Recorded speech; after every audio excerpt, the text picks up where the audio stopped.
step up to the fight, playing with powers they don't understand. Will they fuck it all up or will they save the land? Treachery, vanity, loitering and worse. They are their own worst enemies. These fuckers don't need no curse. Authors and dragons. Authors and dragons. Their powers combined, a group of fantasy authors take on a sadistic games master. Will they survive? Open your third eye. No, not that one. Authors and dragons. Authors and dragons.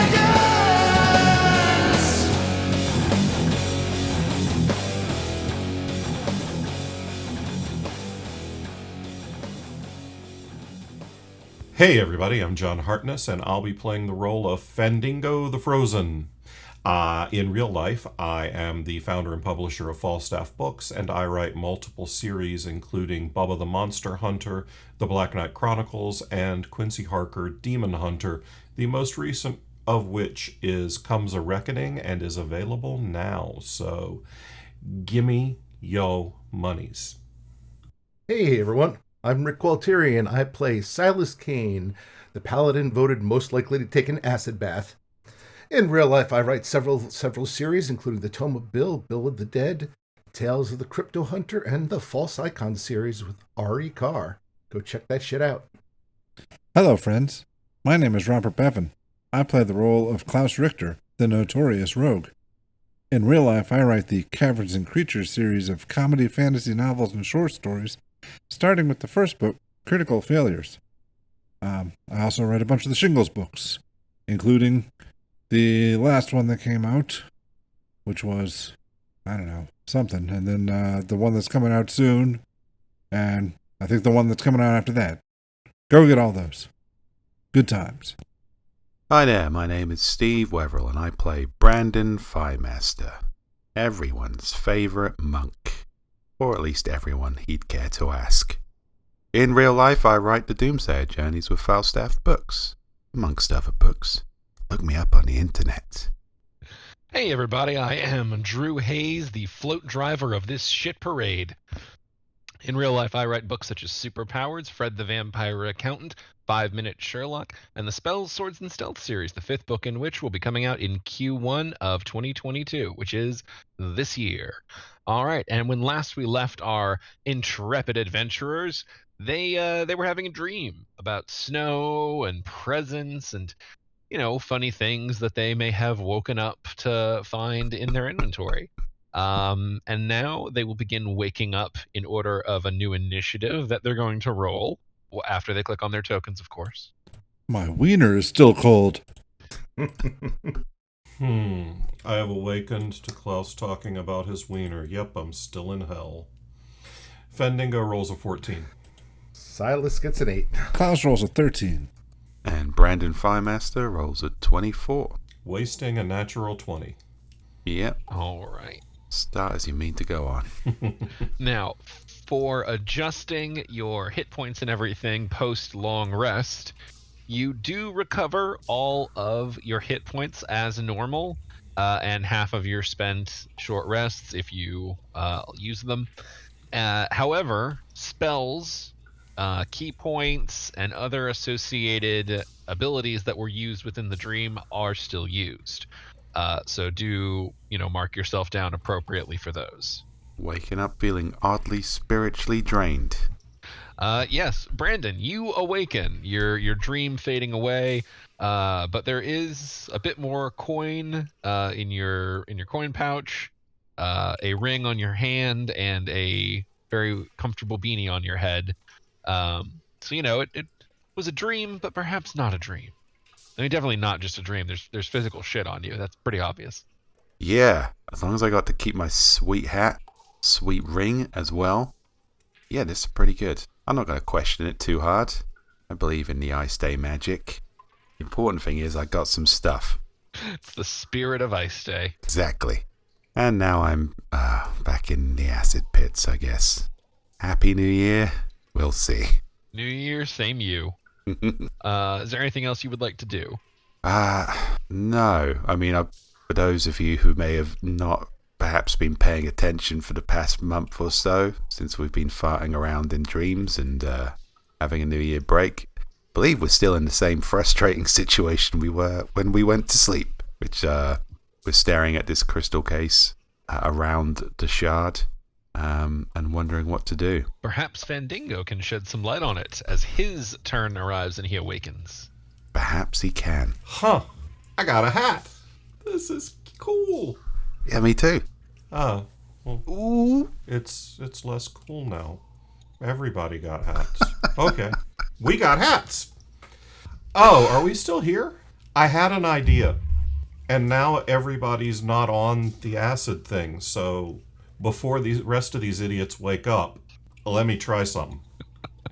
And I want to cast Shatter on the crystal case. And just like that, the magical spell resonates with the crystalline structure, shattering the case. Oh man, who knew? Almost like it was meant to do that, like it was in the name of the spell and stuff. Almost. Wow. If I hadn't been out of spells, I could have got us out of this a long time ago, huh? And unless you would like to move, I mean, I kind of want to go over and look at the whatever that butt plug is that I just got out of the case. you can. You've got movement. That was only an action. All right. We'll say 5 feet to stand up, but that still leaves you 25. Well, I want to run and jump over the acid and look at the phallic thing in the middle of the room. All right. What is your strength score? 12. 12. Long jump. You cover a number of feet up to your strength score if you move at least 10 feet. Yep, you could achieve that going diagonally if you wanted. Then I want. Okay. If you leap here, 5, 10, and 12 would just put you in grabbing range to land on the thing. Roll me an acrobatics just to make sure you don't whiff terribly, given the slight shortness of your jump. Nat 20. All right. Well, then you absolutely land. You do a little flourish and everything. Hey, Brandon. Wow. You like that shit? I got a hat now. I'm nimble as fuck. That was a rejuvenating snooze. Yeah. Klaus, you awaken to the sound of shattering glass and smug bard. I'm trying to sleep here. Get your hand out of your pants. Well, it looks like the bard's got things covered. I don't want to take any part in acid anymore. Had quite enough of that, thank you. I will, I'll just hang out and snooze a little bit more. And I'll watch and see if anybody else falls in the acid. All right. All right. Klaus hits the snooze button, and Bjorg rolls over in his sleep with a loud barbarian snore. Unfortunately, the action slams his head directly into the bucket that just keeps following y'all around. I thought we got rid of that bucket. Somebody needs to put the fucking bucket in inventory, apparently. Because we all know that if we put something in inventory, it'll never come up again. You'll never destroy my phylactery. Ho, ho. Have we got a plan for that? All right, Silas Kane, you have awoken a few seconds after magical crystal sprays through the air and then vanishes into nothingness. I'm wearing a hat of sin, and the crystal has been freed. The power of prayer has saved us. Yeah, You're welcome. sure. That's fine. Another fucking deity taking credit for my accomplishment. Man, this is just like high school. Now that the crystal is gone, I can try shooting the magic dildo again. No, I'm standing right behind it. Have you considered standing somewhere else? Use your invisible arrows of Torag, because this is obviously an incredibly powerful artifact to have been shrouded in magic like that, and mundane arrows won't do shit to it. We won't know until we find out. Cocksucker. I appreciate But, his scientific approach. I will try jumping over there as well. What's your strength score? Is 16. Oh, yep. As long as you move the 10 feet beforehand, then you can land, and you have enough to make it without the acrobatics check because you fully land on it. Still have an action left, so I will investigate the crystal shard. Okay. Describe for me what you're doing. Don't lick it. Looking at it and mostly thinking harsh thoughts, since it's obviously a sinful item. All right. You stare at it intensely. Detect blasphemy. That'll be just like Bjorg's compass on his arm, spinning in circles. You can also roll the actual investigation check. I just wanted to know what methods you were using. Nothing intelligent, I can assure you.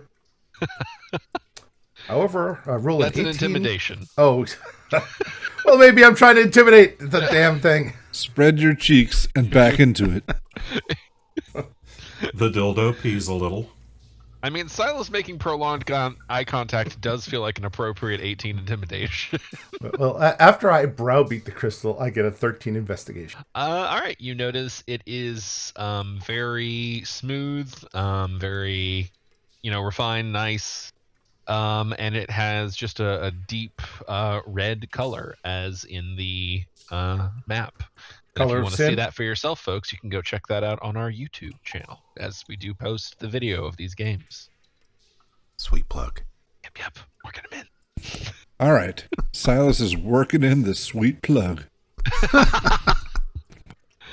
All right, Brandon Thighmaster. New year, same cast. You are up.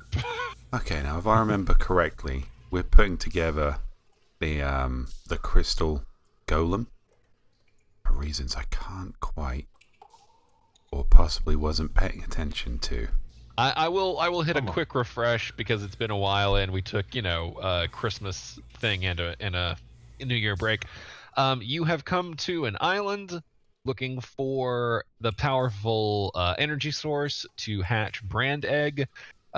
You talked to Russ out on the weird little place where you ended up landing your rowboat. You found out that there is an incredibly powerful source, but it's within the most inner sanctums of the island, and it's supposedly inaccessible thanks to someone named Paunch. And the only way that Russ says that you can get there is to reassemble the crystal golem. Okay, yeah, I knew that. And just for the record, Tor egg. Okay, I think we need a few more crystal pieces, I guess, before we can Voltron our babysitter. Do you guys want to put that as wherever you store long phallic objects? Bend over, Silas. I mean, you have a bag of holding, right? I don't know where you keep that, so... I don't have a bag of holding. For a second, I thought that's what you were calling Silas's butthole. He might keep it in his back pocket, I don't know. I mean, bag of holding, prison purse, whatever. Oh god, this entire time, every time we've been getting something out of inventory, he's just been reaching down to his crack. God. A little deeper, you almost got it. Get them coins. Oh, yeah. All right. Yeah. I think Brandon, anything you would like to do aside from that? Well, they look like they've got it in hand. I'm sure if it's trapped or anything or about to explode, they'll tell me. All right. Fendingo, it is your turn. I lick it. When your tongue makes contact with the crystal surface, you hear and feel like a whole, like a vibration kind of going through. It's like if you, I don't know, ever stood next to real heavy machinery or something like that. Feel it. It's kind of it's called the baseline, bitch. Yeah. kind of a hum that just like goes through all of you, almost electrical, not quite, and just this constant reverberation of just an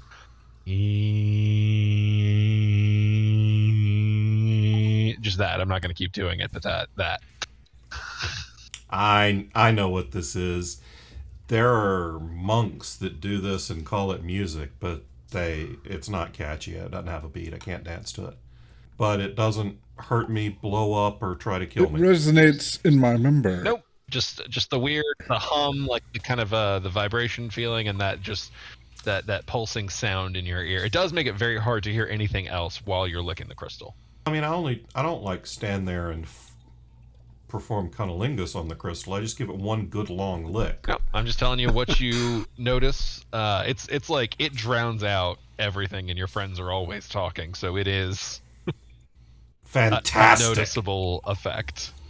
Does this look like an arm, a leg, a chest piece? What chunk of golem? It's definitely do you the think dick. this The is? member. If this is the member, this is the biggest goddamn golem I've We ever don't know. heard It of. might be perfectly proportioned. We don't know how big the rest of the golem is. It could be a Klaus golem. It's way cleaner than that. Yeah, you might want to do a cure disease on yourself just preemptively, if that's the case. All right, I'm gonna pick it up and shove it in my bag of holding. All right. You shove it in your bag of holding. Your bag of holding accepts it. However, it does seem to be kind of vibrating occasionally and a little twitchy. My bag of holding's getting text messages from the golem. Potentially. And you better be careful, man. Because that shit used to be 10 cents a text, and that'll add up on you. That's true.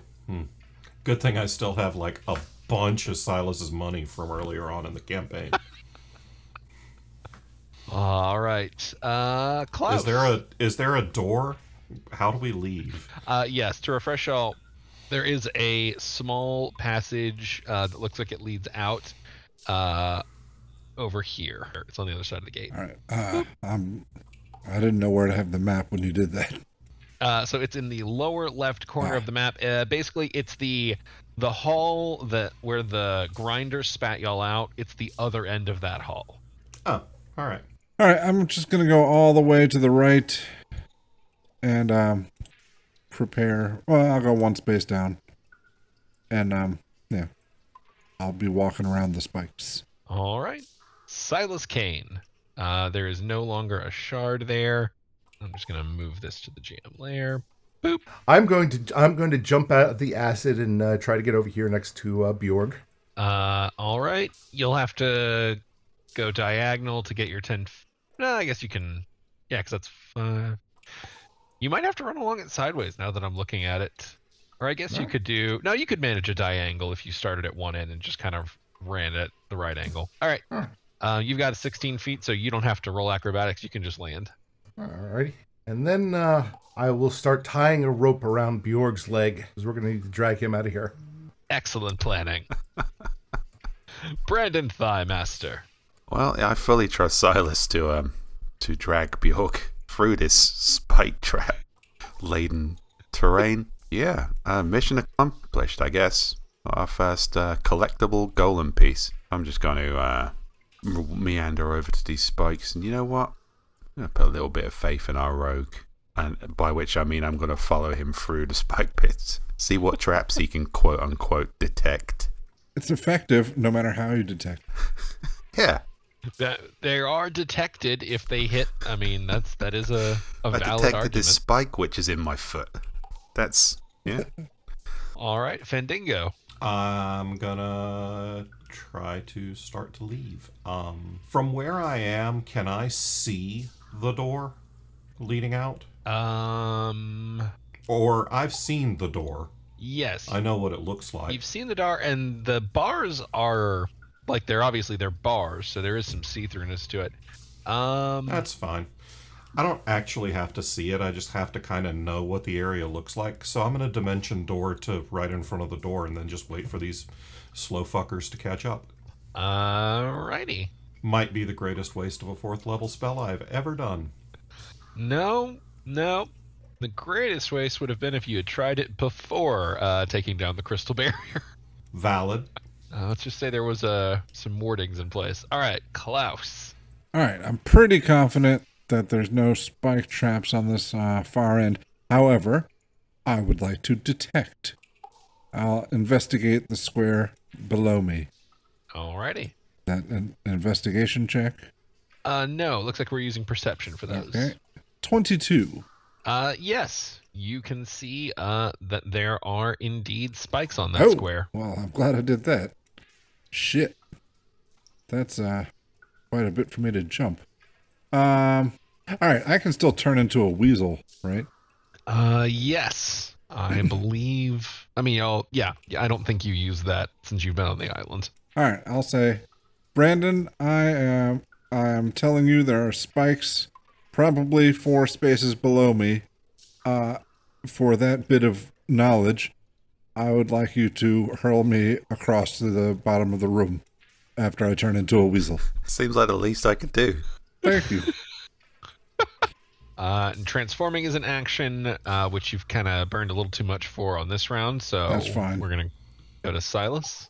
As much as I'd love to stand around and watch Brandon toss a weasel. I bet you would. All right.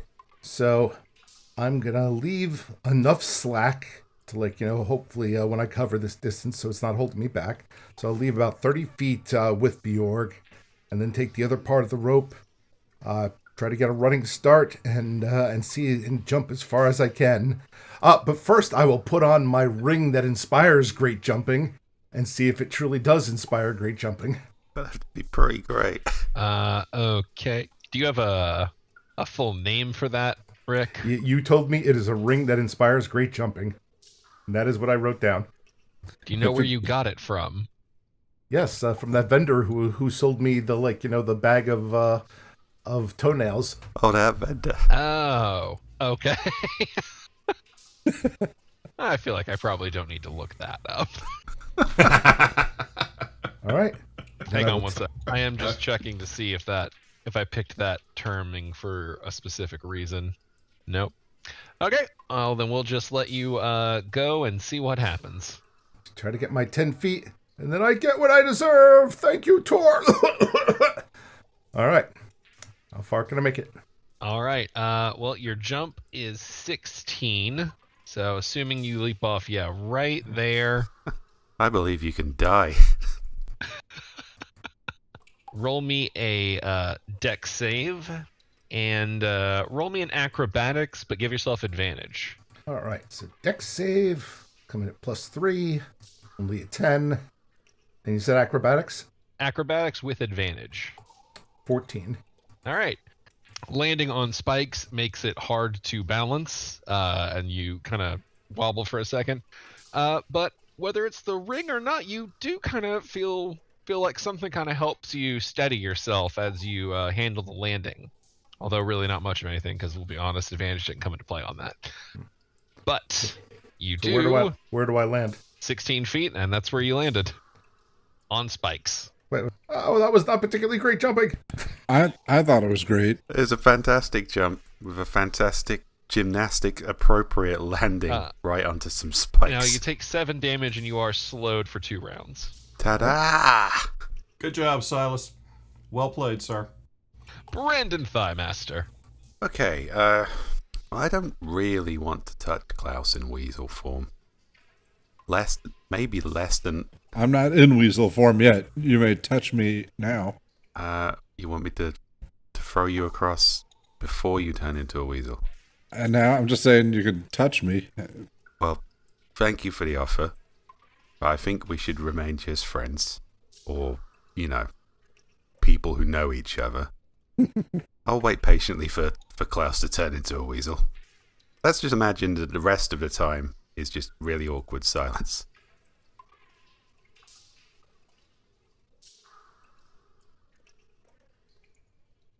All right. I'm gonna leave that silence in the edit as well. Excellent. Nice. All right, Fendingo. Anything you want to do while you're hanging out? No. All right. Klaus. I shall assume weasel form. All right. Klaus leaps into the air. Cue anime magical transformation, sparkle background, lights flashing as he shifts and flashes into Weasel Klaus.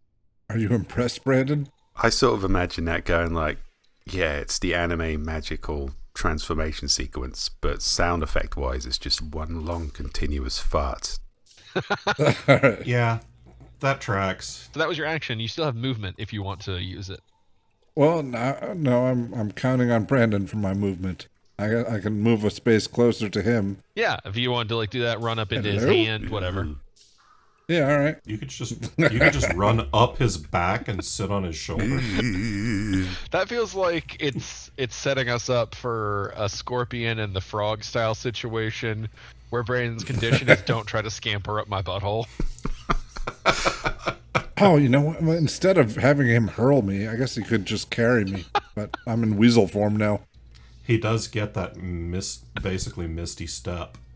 I assumed that he wouldn't climb up my bumhole, but I think maybe I should have stipulated that in the original agreement.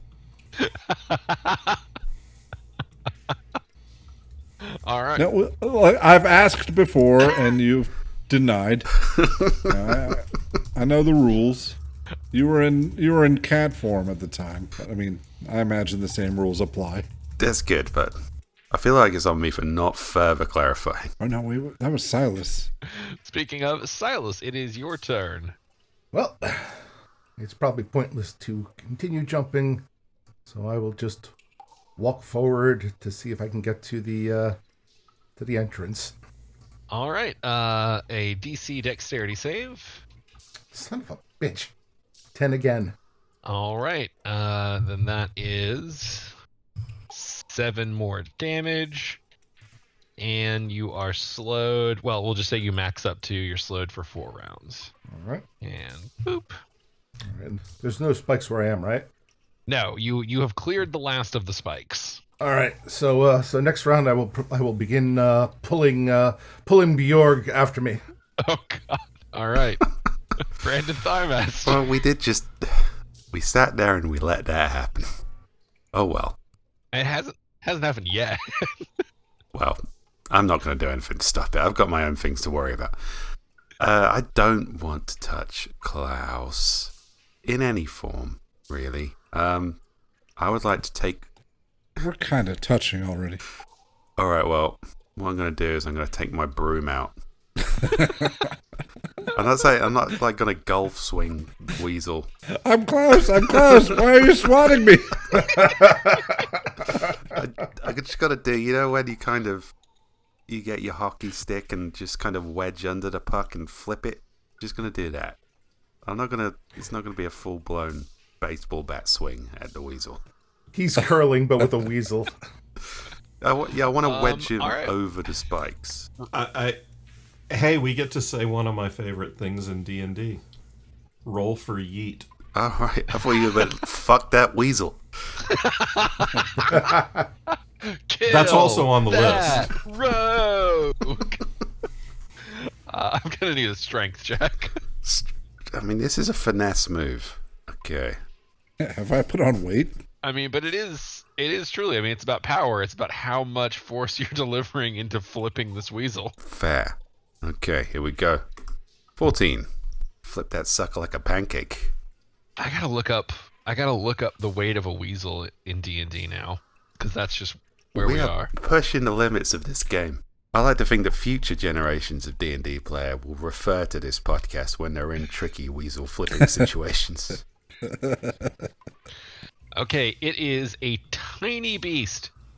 Yeah, I think that is a sufficient amount to flip a tiny creature. Sweet. All right. Klaus, roll me an acrobatics to land. Okay. Acrobatics. 22. All right, that is sufficient. And you also don't smack into the bars. Even better. See? Perfect. All right, that was an action. You do still have movement left.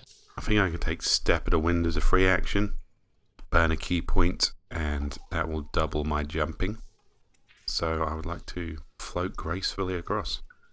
Oh, actually, you know what? Jumping does not say it is an action. So, yeah. All right. Whee! And I will land gracefully next to the flipped weasel. Spinning with your broom in the air. Mental note for next time: we don't need to do the flipping. You could have just carried me. You asked to be flipped. I did. I think that went really well. Honestly, as good as we could have hoped for. It could have Yeah. could have gone really badly. Yeah. Oh, yeah. I was a natural 20 in that circumstance would have been very fun. I could have shuffleboarded you straight into some spikes. Kaboom! Or you could have overdone it and smashed me into bars. Yep. It's true, yeah. Fandango, anything you would like to use your action for? I'm just gonna sit over here and play a. I think this is kind of a Pink Floyd vibe, so we'll just wish you were here. All right. Well, Klaus, you are a weasel on the other side of the spikes. Okay, to get to the door, I guess the bar's all the way. This gray square in the middle, is that the opening between the bars? Yeah, I didn't have an icon Alright. for an open Yeah, gate, so I yeah. just made That's that. fine. All right, I'm going to continue to be in weasel form, because why not? I have the same movement. 1, 2, 3, 4, 5, 6. And I will dash. 1, 2, 3, 4. Through the door, 5, 6. Alrighty. And that is action and movement. Silas. Unlike the rest of these sinners, I am not selfish. I think of others. So I will drag Bjorg, after me. I'm going to go ahead and knock Bjorg's hit points up to full real quick. That feels like that's about to become pretty relevant. Yeah. Yep. Let he who is without sin take no damage. All right, so I guess roll me a strength check and let's see how far you can pull Bjorg. Give me strength, Tor. 12. Okay. We'll say you're dragging. Yeah, you're pulling him up, sliding along smooth ground at this point. So we'll say you definitely get him to the first batch of spikes, like the good friend you are. It was basically like he's just sliding, then thud, thud, thud, thud, thud. Yeah, it's like, all right, this is going really sloop. Uh-oh. I'm just curious. I think he might be caught on something, guys. Let's see. Okay, so technically speaking, while Bjorg is in a bucket state, the character is still conscious. So I'm gonna go ahead and roll a save for him. Bucket noises. All right. Bjorg rolls an 11, which, unless Silas has any sort of save bonuses kicking around in there, is not going to do it. He does, though. Yeah, well, he's more than 10 feet away from me. Well, if we're given a choice, we all are. All right. Bjorg takes 10 points of damage. However, I'm not going to worry about the slowed effect for obvious reasons. All right. Brandon. Okay, Silas seems to have everything in hand. You know what? I'm not even going to look. I'm not even going to look at it. Just going to walk out of this dungeon. Plausible deniability. I mean, this is terrible, obviously, but I don't have a better idea. I'm going to let it happen. And just pretend you didn't know when Bjorg gets the bucket off his head. Yeah. So I have no idea what happened, man. There was a bucket, and I was shuffleboarding a weasel. It was a crazy time. Let's move on. All right, well, Fandango, still hanging? I'm gonna switch it up to Freebird because it feels like the redneck funeral anthem might be needed for Bjorg. All right. So yeah, I'll just sit over there and play. And if I leave here tomorrow. What's funny to me is you're sitting there playing your bard instrument with your bard voice and not using bardic inspiration, which might have been useful to Bjorg.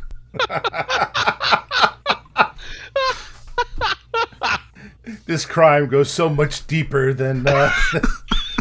It's like, at this point, it's like, we've all had a long day. Fuck it. Just let him drag Bjorg through the spikes. You just woke up. It's been a long day. Oh, no. Oh, if this is the wake up, this doesn't bode well. It's not like we had a bad night's sleep either. We were wearing that hat.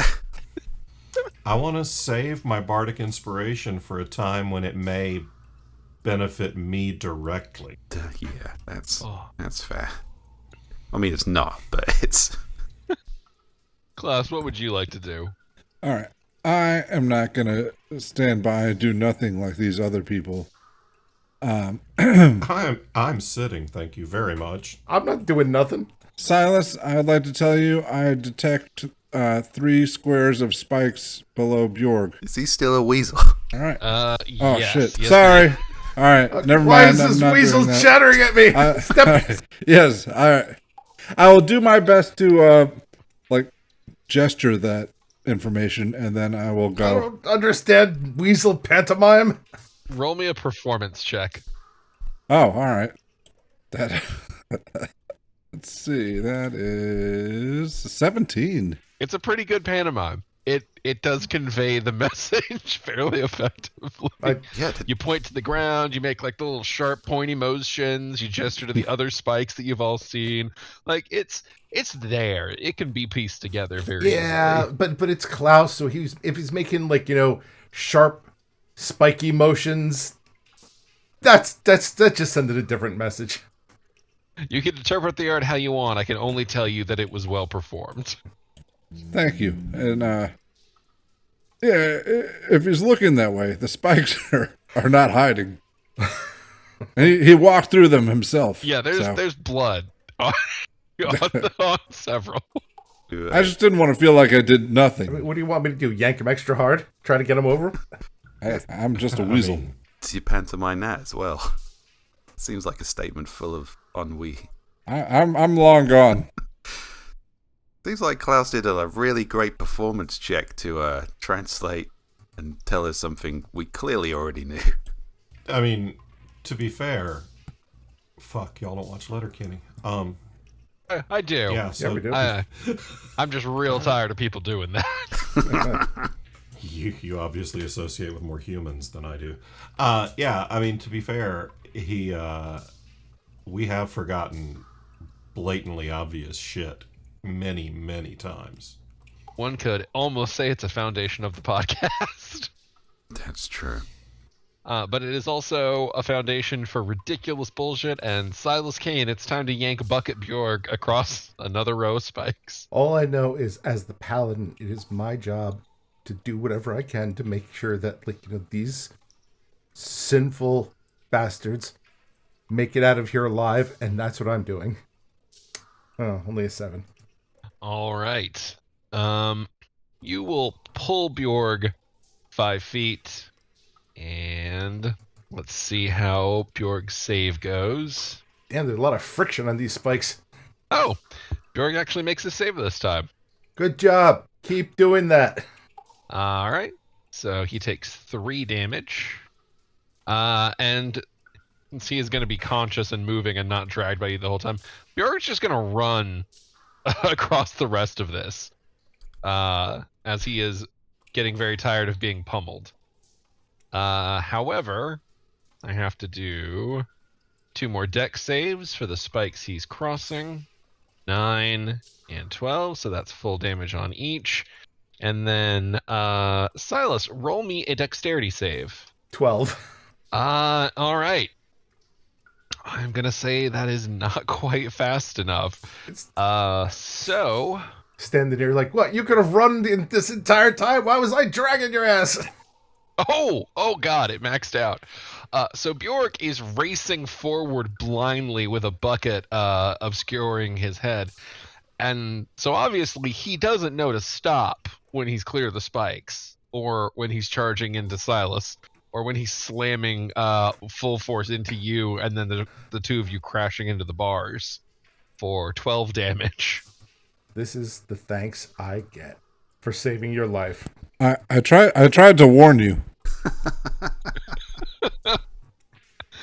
And Bjorg Bjorg has a bucket on his head and is just sort of like grabbing around. He might think he's under attack, and he might not really be wrong, but that's getting deep into it now. Next time you can drag yourself along a row of spikes. All right, Brandon, it is your turn. Well, everything seems to be in hand here. Well done, everyone. Excellent dungeon exit strategy. I will meander over to the exit. Not my circus, not my monkeys.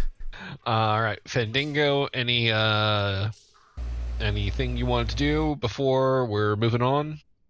Taking requests, Brandon. anything you want me to use to play us out? Yeah, what's that clown music they play? Oh, all right. That one, you know. Oh, no. Yakety sax. That's fine, yeah. The Benny Hill theme. Yeah. I think for us it should always be the Benny Hill theme. Ah, yes, Benny Hill. That famous goblin bard.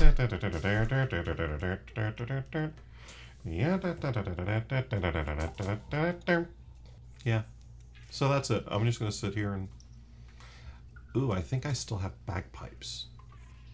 I'm pretty sure I still have bagpipes. I'll play yakety sax on bagpipes.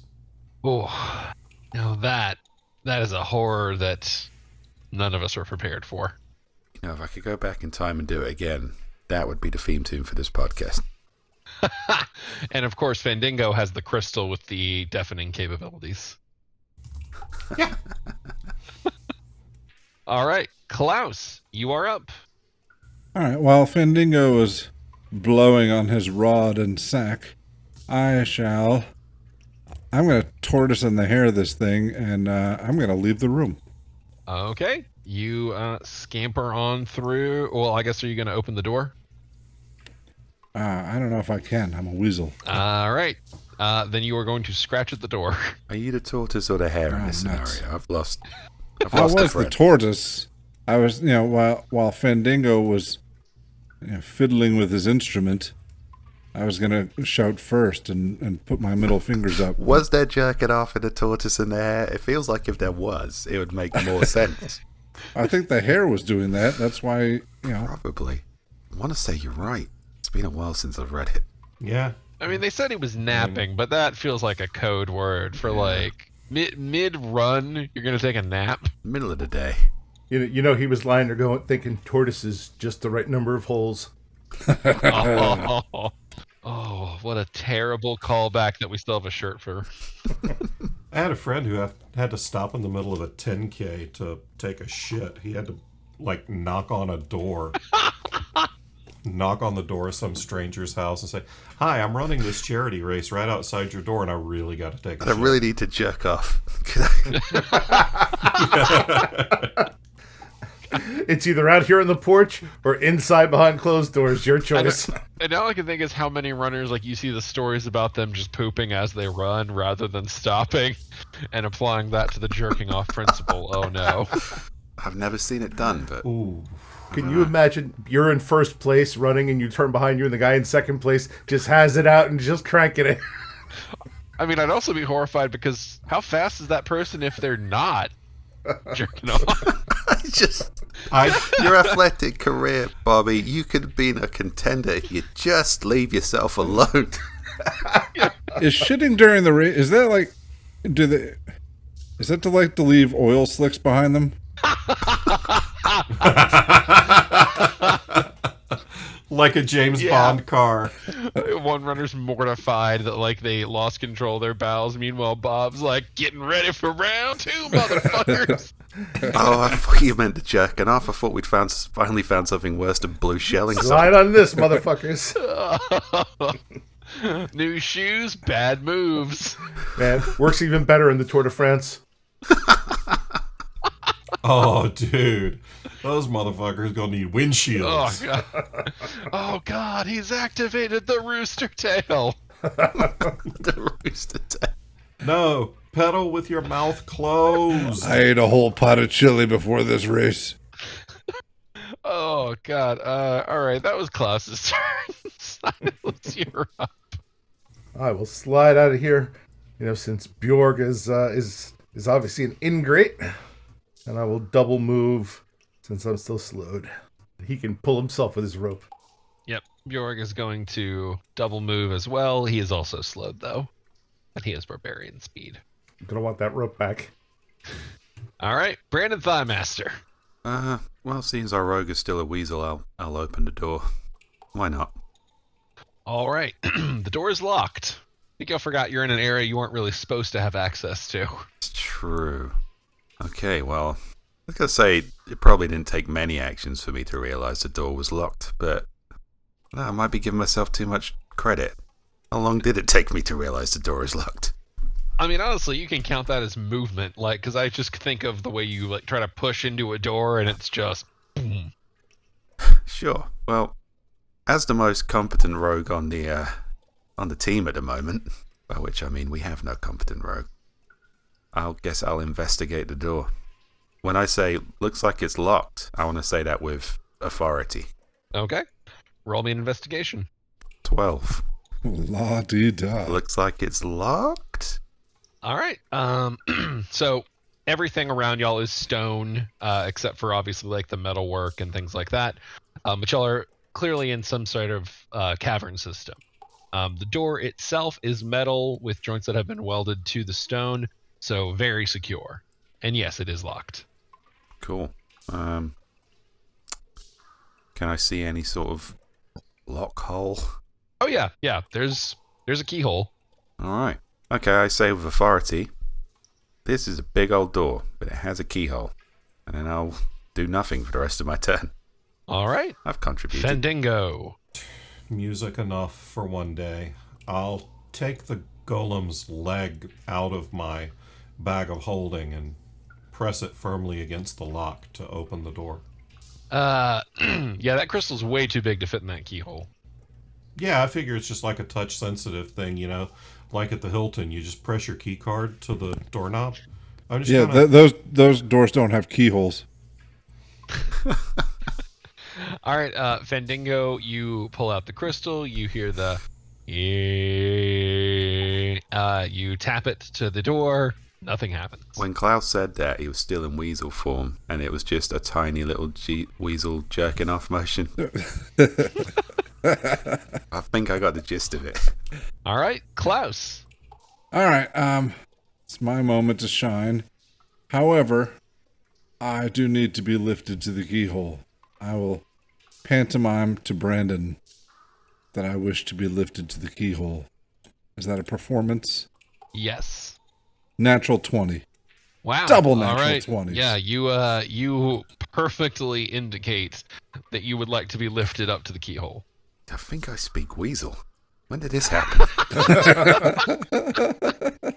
All right, I gotta wrap my on my turn. I guess I'll comply, but not without wrapping my bag of holding around my hands first. All right, Silas, you are up. All right, so I'm going to shuffle after them, and let's see, is there anything here that's useful? Doing anything? No, there really isn't. So I will ready in action when Bjorg shuffles up to me as my way of making amends because I am a paladin. I will lay hands on him. All right, and we'll have Bjorg continue to shuffle forward as well. Whenever you say anything like, when you put it like that, it sounds like somebody in the 70s is about to beat their kid. I'll lay hands on him, then I'll lay belt on him, then I might even lay shoes on him. So I will give him 20 hit points back. 20. All right. Bjorg is looking good. With the bucket on his head. All right. Brandon Thighmaster. Okay. Picking Klaus Operation up. Weasel assist. Yeah. Holding him near the lock to do whatever it is he's going to do with his tiny little weasel paws. Okay. Fendingo. I am getting the fuck out of the middle of this. Brandon's holding Klaus's picking Klaus up. Yeah, I'm gonna move. There's no way this ends well. He was quite specific. Yeah, that's why I'm moving. You guys, you do you. All right, Klaus. What do you want to do this round? All right, I don't think I have any lockpicks. So I would like to use my weasel claws and see what happens. Because you're close enough, I will let you try and do a sleight of hand, but you are going to have disadvantage. And Brandon, I am going to need a dexterity save. All right, which one is first? These are just going to happen simultaneously. So. All right. Bloop. Double natural ones. No. I got 26 dex save. Okay. Bob, roll me a d20. 19. Okay. So, all right, we won't be too bad. Roll me a D. Oh, you had double ones, but you got a 19. All right, we'll only do 3. Roll me a D3. I mean, double ones. It was just 1. That's true. D3. D3. 2. Okay. So you guys were not keeping track of one fairly important element that I was. Klaus, technically speaking, you don't really have an action this round because your action would be getting used in your transformation back as you have run out of time, which kicks in the auto turn. So, Oh no. Brandon Thighmaster's excellent dexterity save means that he is able to leap back as you suddenly expand and explode in different parts. And since you had your hand jammed into the locking mechanism, it expands along with it, breaking 2 of your fingers. Jeez. Well, hey, now you have a skeleton key. And for actual physical damage, we're going to say that represents 5, just very specific in those tiny bones. So, of course, it can be healed, etc., etc. Just know that 5 damage represents your broken fingers. Okay. However, Ow. in all fairness, the sudden expansion of flesh, if that's happening fast enough to fuck up your fingers, that's also happening fast enough to have an effect on the lock itself. So we're going to say the lock takes 9.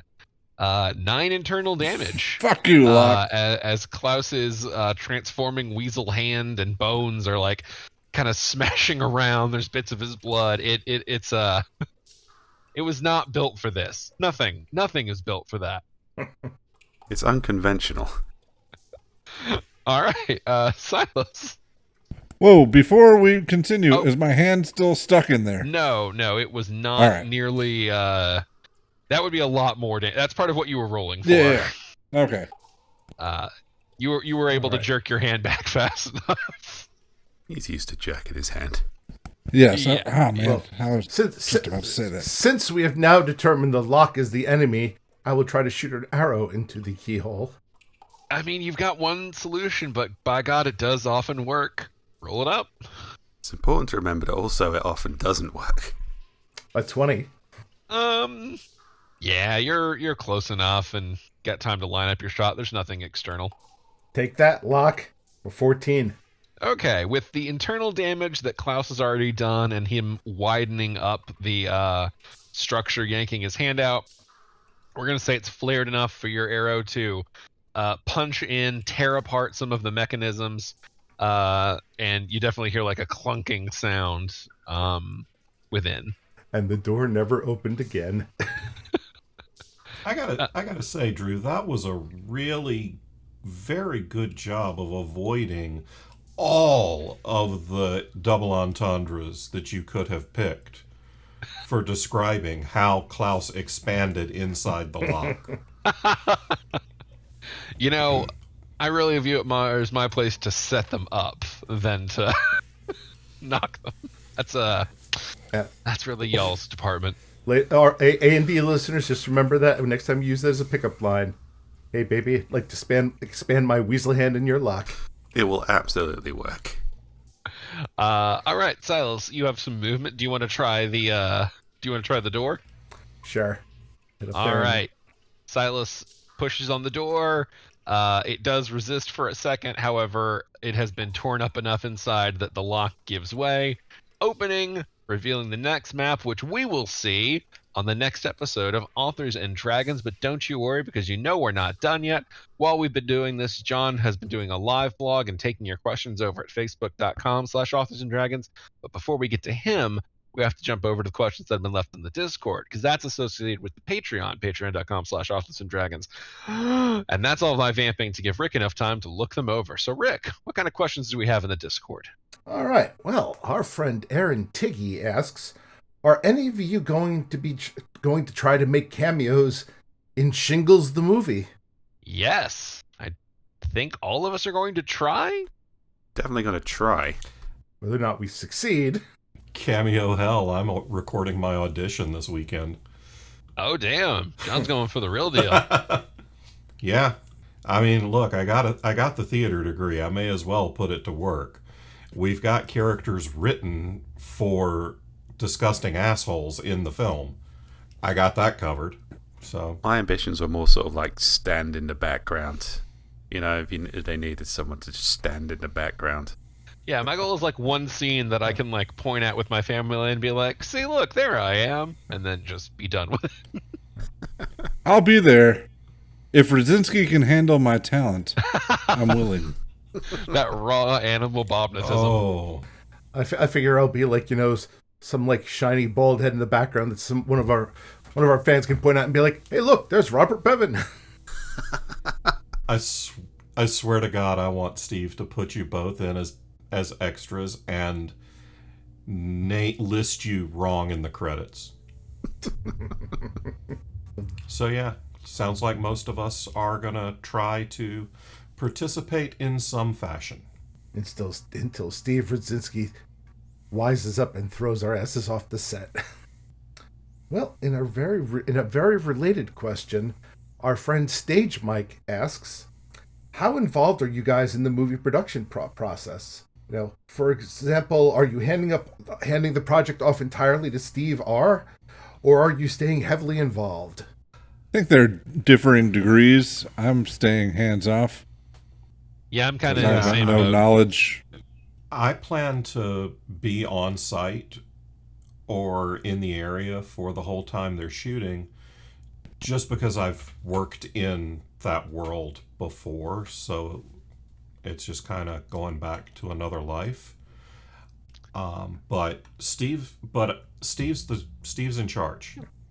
I'm not looking to be the boss of a damn thing on this movie. I just want to hang out and sit in a folding chair and that has producer on the back of the silk screened bits and look important. Yeah, I'm gonna be. I'm kind of acting as the group's, I guess, business liaison there. So I'll be getting any receipts when, like, when Steve R is all like, I need to buy more dildos. I gotta look at it like with the audiobooks of, I don't know jack shit about making a movie, and we found someone who we trusted to do a good job, and so I think we're predominantly gonna let him do that good job. I'll be there with gold chains and an open shirt.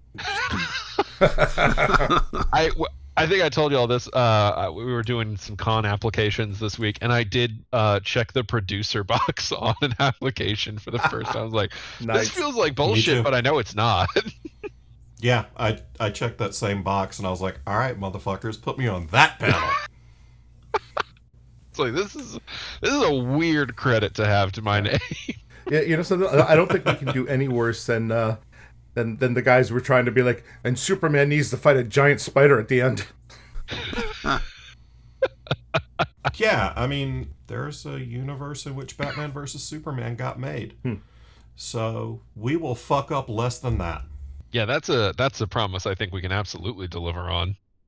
Yeah, I do have a bit of movie and TV experience, and even if that wasn't like 20 years out of date, the amount we're asking Steve Radzinski to do, and the budget we're asking him to do it, and the time frame he suggested he's going to shoot it in, I assume he has a very tight-knit team of people he trusts and a very particular way of doing things to get those results. And I have a feeling that probably the best thing I can do as a quote-unquote producer is stay the fuck out of his way. So, but I have made myself available for any rewrites he needs doing, and obviously I'll do best I can for any cheerleading that needs doing. But if I do show up on set, it will probably just be to swan around and feel important for the day, probably. Now I'm sad we didn't add a Martha joke there. Like, why did you say that name? That's my mother's name. Really? That was the girl who was sucking my dick like a half an hour ago. Well, shit isn't in the can, so rewrites can happen. If you're listening, Steve, that joke's for free. But it'll cost a fucking mint to airbrush out our mustache after the fact. Yes, that will be our second Kickstarter to CGI out all of our facial hair. All right. Moving away from Shingles the movie, though a fascinating topic it is. Our friend Corey asks, "Are there any new board games you're currently enjoying?" No. No. Yeah, I got nothing new. I do. The folks that make Borderlands came out with an RPG called Bunkers and Badasses that I backed on Kickstarter, and that has shown up. So now I just need to figure it out and learn how to play it. But if you want to see what comes in that Kickstarter package, you can check out our YouTube channel in my new series called John Opens Stuff, where I'll be doing a box opening video of the Borderlands game here in the next few weeks. And while you're there on YouTube, be sure to click subscribe and like all of John's videos. And ring the bell to get notified. If you want to see what comes in my package... And John, is it true that you'll be having frequent A-list celebrities and musical guests on every episode? Every other episode. Oh, okay. I said you could have just said no, and then depending that's on fine, travel, but we still had the soundbite. Yeah. Depending on what kind of travel we can make work, I mean, there's a plague, so it might be every third episode where I get an A-list celebrity. Note to self, find somebody to be on episode 3. Oh, I can't believe you got Billy Joel for your house band. nice. I mean, ever since Christy kicked his ass out, he ain't got nothing better going on.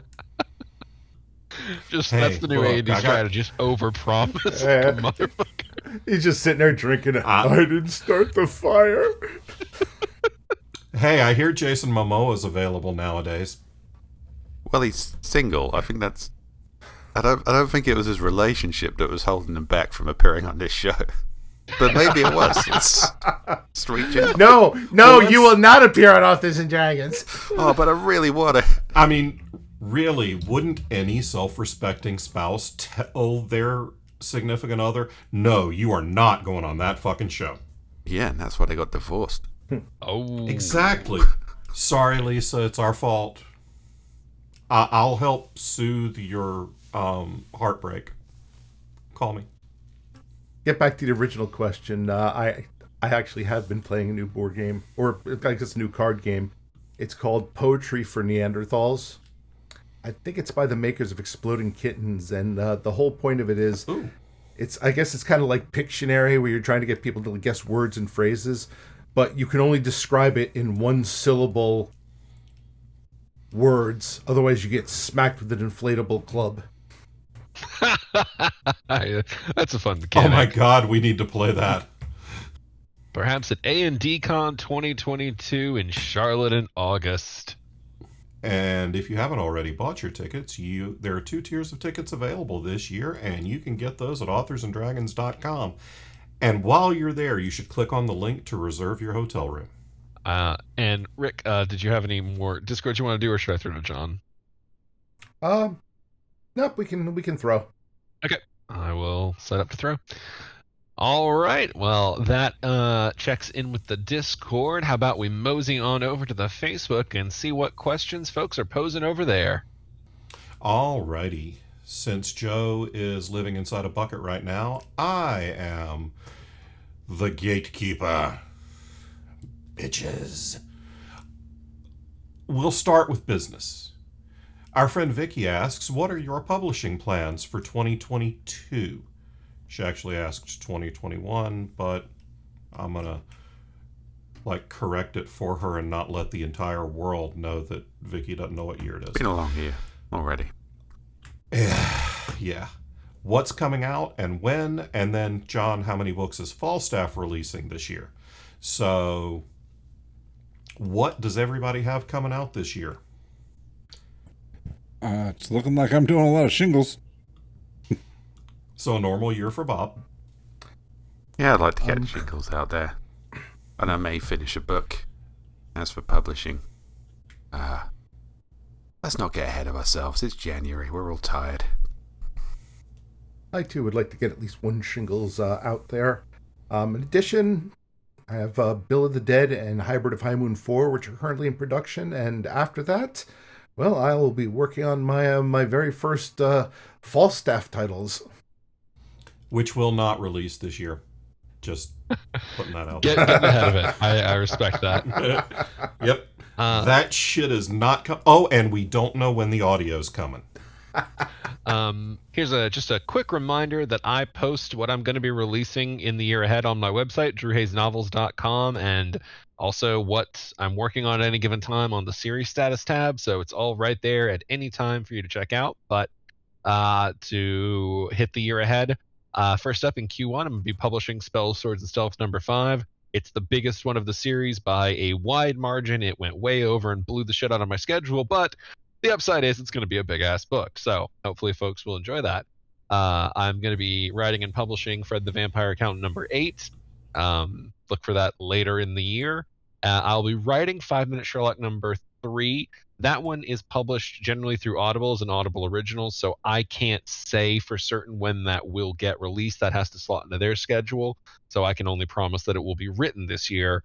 Release is out of my hands. And for me, I plan to write and release at least 2 Bubba novellas and hopefully 2 Harker novels, and I am writing and hopefully releasing this year the 9th and final Black Knight Chronicles novel. I'm currently working on an unsold non-fantasy comedy thriller with no supernatural elements, so we'll see if anybody wants to buy that shit. And then as far as Falstaff, we have 60 titles currently delivered by authors, so we'll be releasing a flaming shit ton of books by people like Kat Richardson, AJ Hartley, me. Drew Bailey's got a new book coming out, and I think Joe is just about to send me a manuscript for the 3rd Drifting Lands book, which also will not release this year, but I am looking forward to getting to work on it. It takes us about 12 to 14 months from the time a book is contracted and delivered. So anything that gets turned in tomorrow is not coming out until end of first quarter 2023.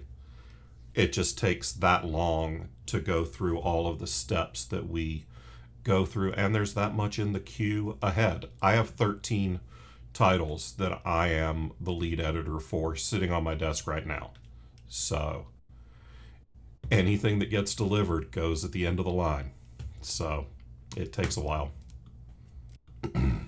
Let's see. Next up,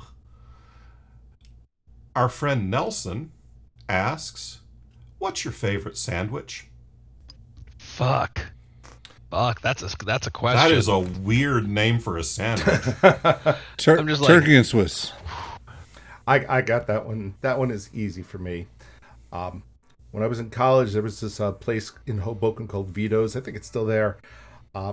They made fresh homemade mutts every day, and so you could go in there and get a prosciutto mutt sandwich, and it was just the best fucking thing. What the fuck is that even word? What? Prosciutto and mozzarella cheese. Oh, he's saying prosciutto, but he's leaving the O off. and he's leaving the. I live in New Jersey. This is how we pronounce shit here.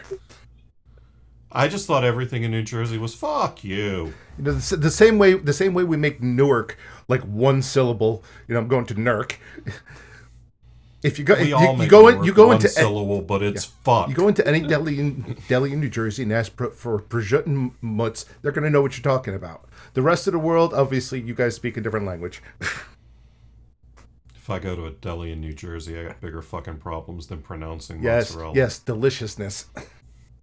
All right, my favorite is a cold roast beef on white toast with French's yellow mustard and bacon and salt and pepper from Chris's Deli here in Charlotte.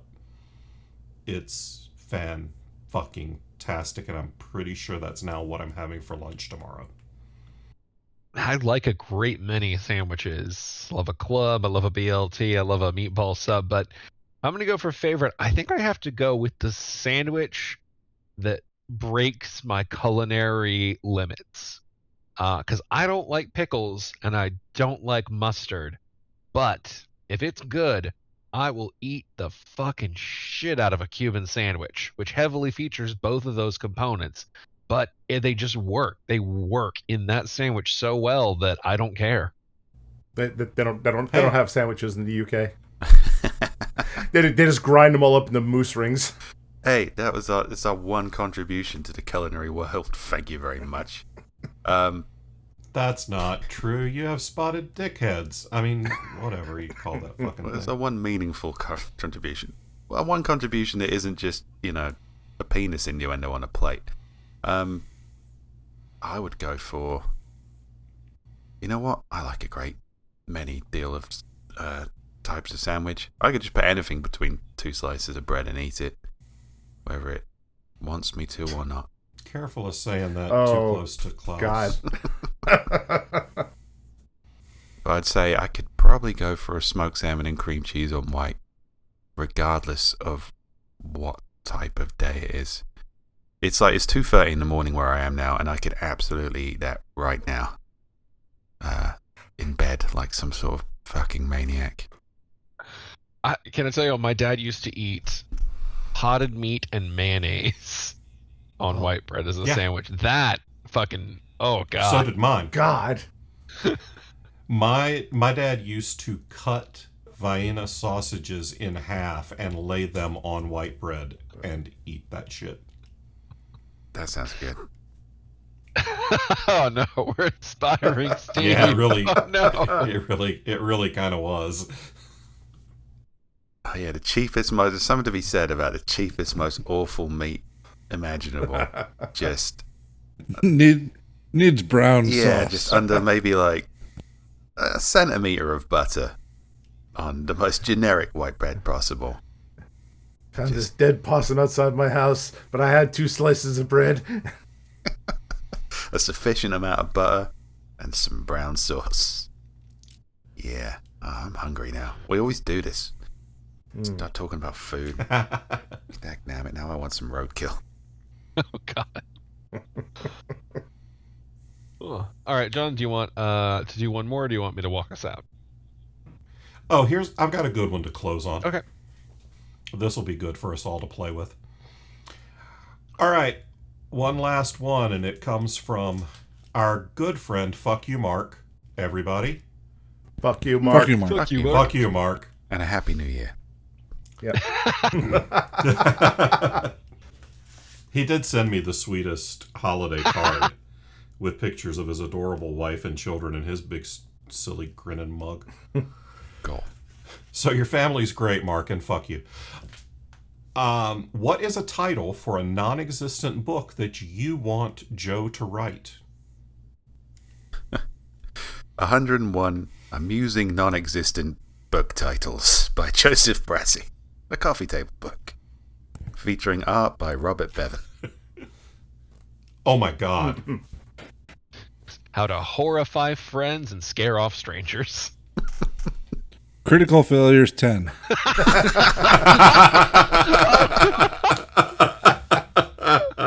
Sorry, Joe. I think you legally have to do that now. I was going to say 101 Shingles books that I will never write. I'll write them. What the fuck did you guys do to me while I was sleeping? The Bjorg Bjornsson story. Oh god, that's going to be a sad autobiography. All right. So that's what we got from the Book of Faces. So thanks everybody for dropping those comments in our Authors and Dragons group. And I apologize for screwing up the live blog and posting it on our page instead of in the group because, well, well, it's usually Joe's gig and I'm stupid. So, sorry. Well, it's Joe's fault for hitting the bucket, but that's okay. We're sure he'll be back by the time we roll around with the next episode in 2 weeks. But of course, next week we'll be back with a side quest, and there's all that fun other content coming out in between. Until next time, though, we'll see ya. Bye. Bye. Goodbye, friends.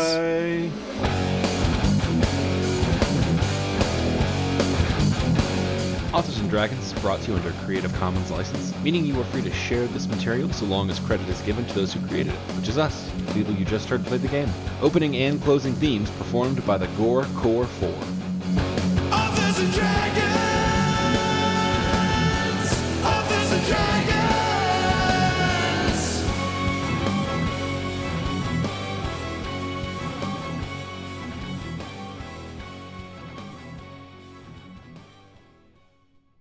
Let he who is without sin take no damage.